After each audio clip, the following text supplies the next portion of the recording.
ko. Sa Maria Makilingas. Magkano yan nangyayari? Oo. Oo. Nahihilo ka ba? Oy, kawawa.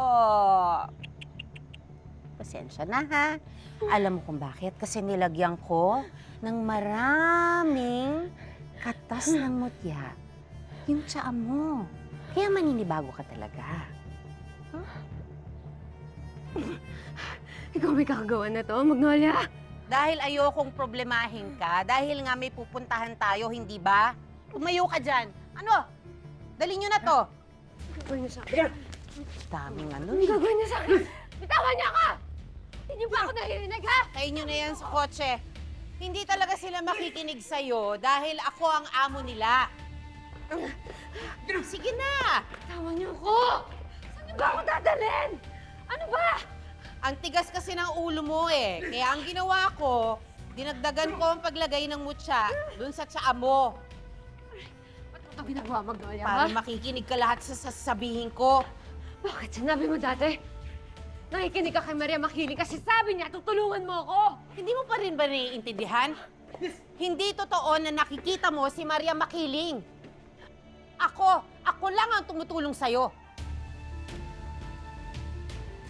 At utang na loob mo ang buhay mo sa akin.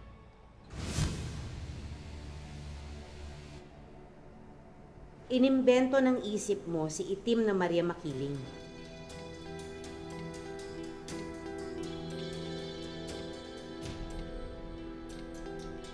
Maria Makiling, kailangan kita makausap. Amira.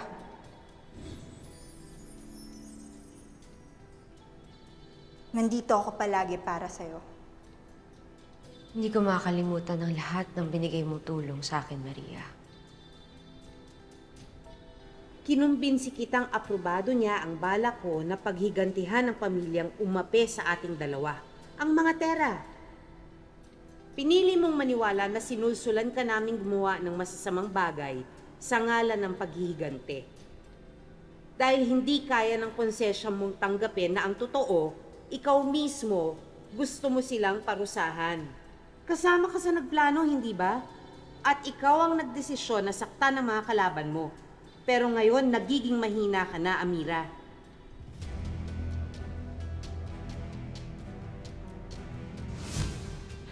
Halika na! Halika na! Tawa niyo nga!